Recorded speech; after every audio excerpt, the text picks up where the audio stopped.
शाम को ड्यूटी खत्म हुई। मैं ब्रांच ऑफिस के गेट से बाहर निकला और सामने वाली छोटी सी दुकान की तरफ चला गया।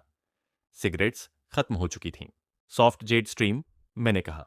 बॉस ने काउंटर के नीचे से बॉक्स निकाला। तभी डोर खुला। कोई और कस्टमर अंदर आया।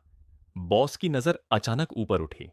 उसकी आंखों में जो झटका था वो किसी रिफ्लेक्स जैसा था, जैसे सामने खड़ी चीज इंटिमिडेटिंग हो। तुम क्या करोगे? उसकी आवाज अपने आप भारी हो गई। मेरे बगल से एक गहरी मजबूत मेल वॉइस आई। Same as him. बॉस झट से झुका, दूसरा पैकेट निकालने लगा। मैंने साइड में देखा।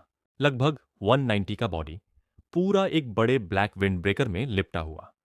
स्ट्रेट ब्राउज जिन पर शैडो की तरह सख्ती बैठी थी। आईज के कॉर्नर्स तक तिरछी जाती हुई लाइन, शार्प नोज और फेस ऐसा जैसे किसी एक्स से तराशा गया हो। Hard, clean, unforgiving. मैं उसे देख रहा था और वो भी मुझे देख रहा था। उसके नैरो आईज, अपर और लोअर लाइंस ऑलमोस्ट पैरेलल, बीच का हिस्सा आधा छुपा हुआ, लेकिन वही सबसे डेंजरस लग रहा था। आईज और ब्राउज हल्के से ऊपर उठे हुए, जैसे किसी को पकड़ लेने का इरादा हो। लिप्स की कंटूर सख्त थी, पर फेयर स्किन के साथ मिलकर एक अजीब सी हीट छोड़ रही थी, जो सीधी अंदर तक उतर रही थी। मैंने चेंज लिया और बाहर की तरफ कदम बढ़ा दिए। हैंडसम सिगरेट्स, बॉस चिल्लाया। मैं मुड़ा ही था कि साइड से कोई तेज शैडो आई। पावरफुल एयर प्रेशर, कॉलर खींचा और कुछ मेरे शर्ट के अंदर ठूंस दिया गया। उसका मूवमेंट अनरियल था। मैं थैंक्स कह भी नहीं पाया और वो ऑलरेडी बस में चढ़ चुका था। मैंने हाथ पीछे नेक की तरफ ले जाकर कॉलर के अंदर उंगलियां डाली। सिगरेट्स का बॉक्स निकालना चाहा, नहीं निकला। डैम, इतना डीप। पुल करते हुए शर्ट ऊपर उठ गई। यूनिफॉर्म पैंट्स के ऊपर स्मूथ बेयर बैक का बड़ा हिस्सा खुल गया। मैंने सिगरेट माउथ के कॉर्नर में दबाई और स्ट्रीट पर चल पड़ा, जैसे कुछ हुआ ही ना हो।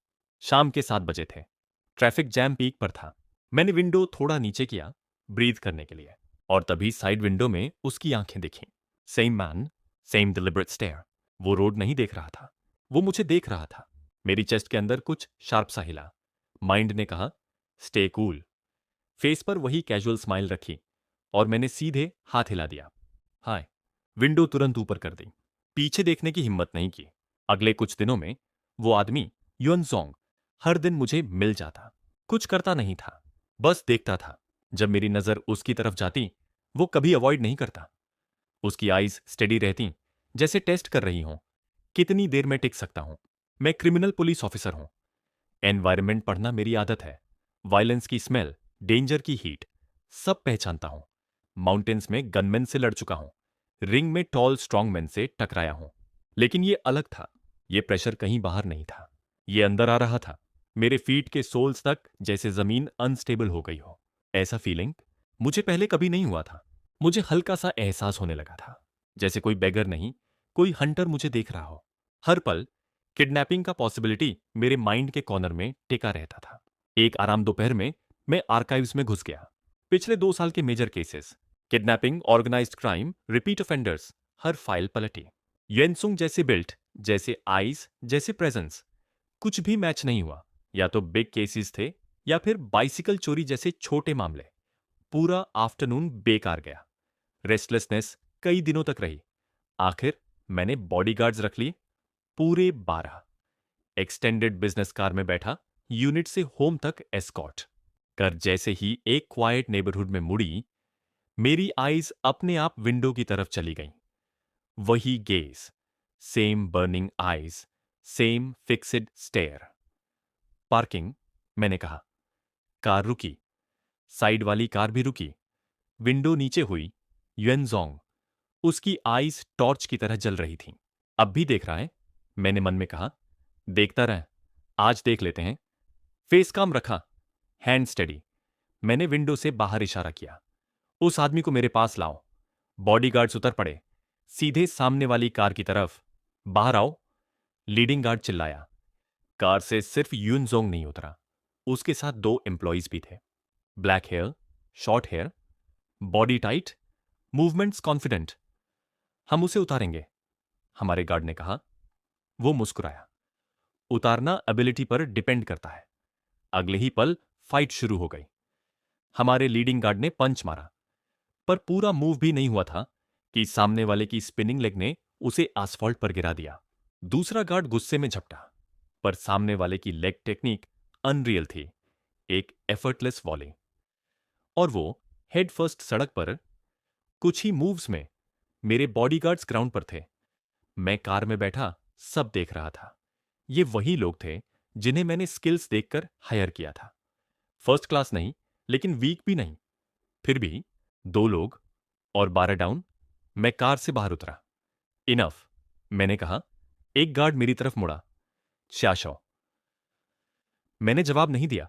मैं सामने वाले एम्प्लॉय की तरफ बढ़ा, बॉडी रोटेट की, क्लीन टर्न, किक उसके बॉडी के साइड में। उसका बैलेंस टूटा।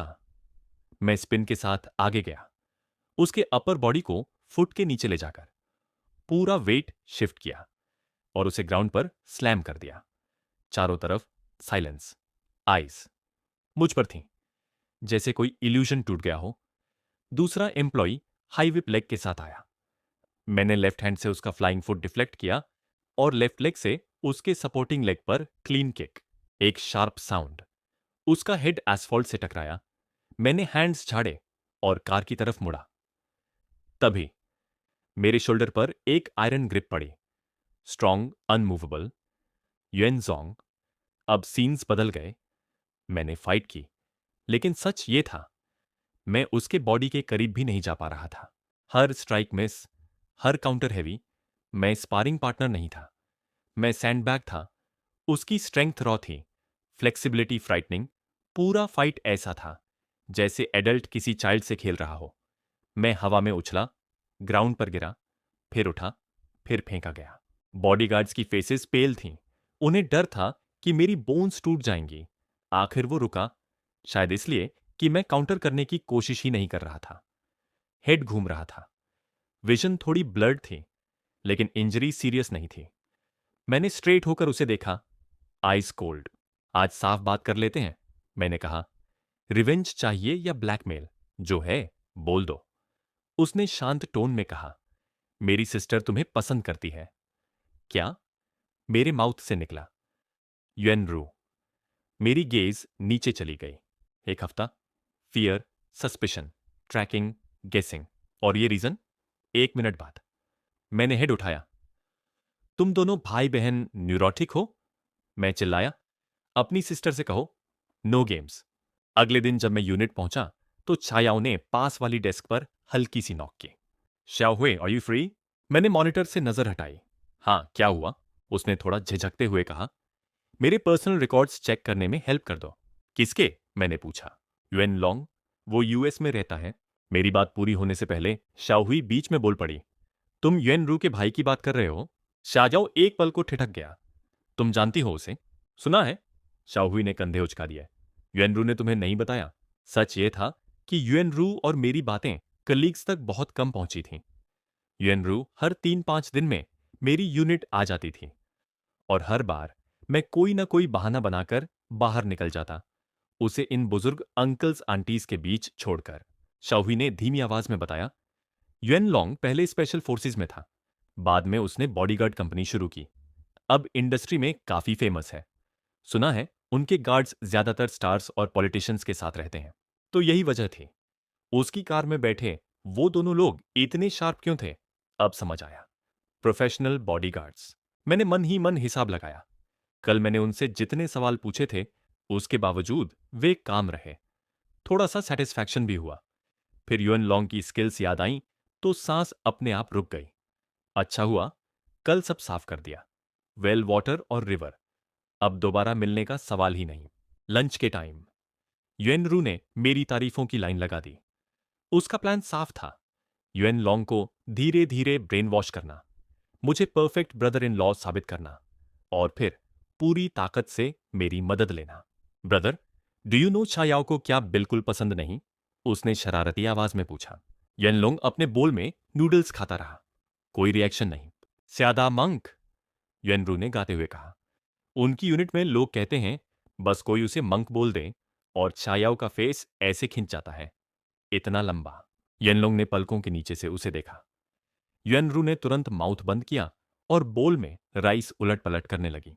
काफी देर बाद उसने हिम्मत करके कहा, ब्रदर, एक काम कर दो। कहो। वो अपना बैग टटोलने लगी और अंदर से एक सुंदर सा बॉक्स निकाला। उसे युएन लॉन्ग की पाम पर रख दिया। शायाओ को स्वीट बहुत पसंद है। ये वेनिला कुकीज मैंने खुद बनाई हैं। तुम दे देना। मैं हर बार देती हूं तो वो लेता नहीं। ब्रदर के हाथ से होगा तो शायद मना ना करे। मे बी टेस्ट पसंद आ गया तो मुझे ही पसंद करने लगे। वो इतनी बातें एक सांस में कह गई। शायद डर थी कि युएन लॉन्ग उसे इग्नोर कर देगा, लेकिन उसने बिना कुछ कहे बॉक्स ले लिया। अरे खुद मत खा लेना। युएन रू घबरा गई, फिर खुद ही बोली, हाँ, भूल गई। तुम स्वीट खाते ही नहीं। ठीक है, मिशन तुम्हारे हाथ। युएन लोंग बिना एक्सप्रेशन बदले बस में चढ़ गया। कार में बैठते ही उसने पूरा बॉक्स खोलकर कुकीज खा ली, फिर खाली बॉक्स साइड में रखा और गाड़ी चला दी। शाम को जब मैं ऑफिस से निकला तो मुझे लगा जैसे पीछा करने वाली वो फीलिंग आज नहीं है। हल्कापन था। तभी सड़क के उस पार वही फेमिलियर कार दिख गई। 2 लेयर्स ऑफ ग्लास के बीच होने के बावजूद उनकी आईज की प्रेशर मुझे साफ महसूस हो रही थी। मैंने प्रिटेंड किया कि मैंने कुछ नहीं देखा। रोड पर कदम रखा और कार चल पड़ी मेरे पीछे। मेरे अंदर गुस्सा भरने लगा। भौहों के बीच आग जल उठी। आंखों में पसीना सा चुभने लगा। इतने अनोइंग लोग कैसे हो सकते हैं? कल साफ कहा था, नो मोर। फिर आज क्यों? एक फोक पर हम दोनों रुके। मैंने जाकर युएन लॉन्ग की विंडो पर नॉक किया। वो कुछ बोलने ही वाला था कि उसने बॉक्स मेरी तरफ बढ़ा दिया। माई sister has a gift for you. मैंने टीथ खींच लिए। मैं आखिरी बार कह रहा हूं, मुझे उसकी चीजें नहीं चाहिए। मैं उसे एक्सेप्ट नहीं करूंगा। उसे साफ मना कर दो। मैं बस चीज पहुंचा रहा हूं। उसका वॉइस फ्लैट था। बाकी मुझे फर्क नहीं पड़ता। मेरे हेड में नसें तन गईं। मैंने देर तक उसकी आंखों में देखा, फिर दांतों के बीच से एक लाइन निकाली। ठीक है, अगर तुम इतने फ्री हो तो देखेंगे किसका टाइम ज्यादा है। Then I see how long you can keep this up. तथ्यों ने साबित कर दिया कि युएन लॉन्ग मुझसे ज्यादा लेजरली है। ये लेजर समय की बहुतायत नहीं, बल्कि समय की फ्रीडम है। दिन में मैं यूनिट से हिल भी नहीं सकता। ऑनेस्ट रहना पड़ता है, फाइल्स, ड्रिल्स, फिर ठीक 5 बजे ऑफ। येनलोंग ऐसा नहीं है। उसका काम खत्म और फिर उसकी अटेंशन सीधी मेरे ब्रांच ऑफिस के गेट पर। 3 दिन लगातार उसकी आंखों का प्रेशर झेला। मेरी स्पिरिट जैसे 2 हिस्सों में बंटने लगी। कोई और होता तो शायद मैं इग्नोर कर देता। कोई दूर खड़ा देख रहा है, डिलिबरेटली नजरें टिकाए हुए, आंख बंद करके निकल जाता। लेकिन युएन लॉन्ग की आंखें कांटे जैसी हैं। मैं उसे न भी देखूं तब भी एक इनविजिबल पुल महसूस होता है, जैसे कुछ मेरी स्किन के नीचे अटक गया हो, स्पेशली अनकंफर्टेबल। तीसरे दिन मैंने फैसला किया, subway, rush hour, metro line 6 से लाइन 2, फिर लाइन 1। टकराव, धक्के, ब्रेथलेस बॉडीज। कैरेज के अंदर हवा नहीं, सिर्फ ह्यूमन हीट। सबसे अनबेरेबल बात, मेरे लेफ्ट और राइट दोनों तरफ महिलाएं मिनी स्कर्ट में। जैसे ही ट्रेन ब्रेक लेती है, व्हाइट लेग्स हिलते हैं और मेरे बॉडी से आकर टकराते हैं। मेरे जॉ अपने आप टाइट हो गए। मैंने आंखें बंद की। अगर इस तरह किसी को छूना पड़े फिर भी वर्थ इट है। बस उस आदमी से बच जाऊं। यही सोच रहा था कि मेरी आईज अपने आप स्लांट हुई और मेरी ब्रेथ रुक गई। वो वहां था। मैं जानबूझकर ढूंढ नहीं रहा था, लेकिन युएन लॉन्ग को मिस करना इम्पॉसिबल है। उसके आसपास लोग 3 फीट का गैप बनाए खड़े थे, जैसे बोन टूट जाने का डर हो। एक तरफ कैरेज पैक थी, दूसरी तरफ वो इनर वॉल से लीन की खड़ा था। स्पेस उसके चारों ओर अजीब तरह से एम्प्टी। उसका फेस एक्सप्रेशनलेस था। फिर भी मुझे लगा जैसे कोल्ड सरफेस के नीचे स्मर्क छुपी हो। उसकी आई सीधी मुझ पर। अगर मेरी थाई 2 मीटर लंबी होती तो मैं अब भी वहीं जाकर उसे सब सुना देता। अनाउंसमेंट गूंजी, नेक्स्ट स्टेशन डोंगडान। मेरे आसपास लोग धक्का देते हुए उतरने लगे। मैंने सेकंड्स गिने। डोर बंद होने से ठीक 1 सेकंड पहले मैं बाहर कूद गया। फीट प्लेटफॉर्म पर स्टेडी उतरे। डोर मेरे पीछे बंद। मैंने सांस छोड़ी। हमारे बीच 5-6 लोग थे।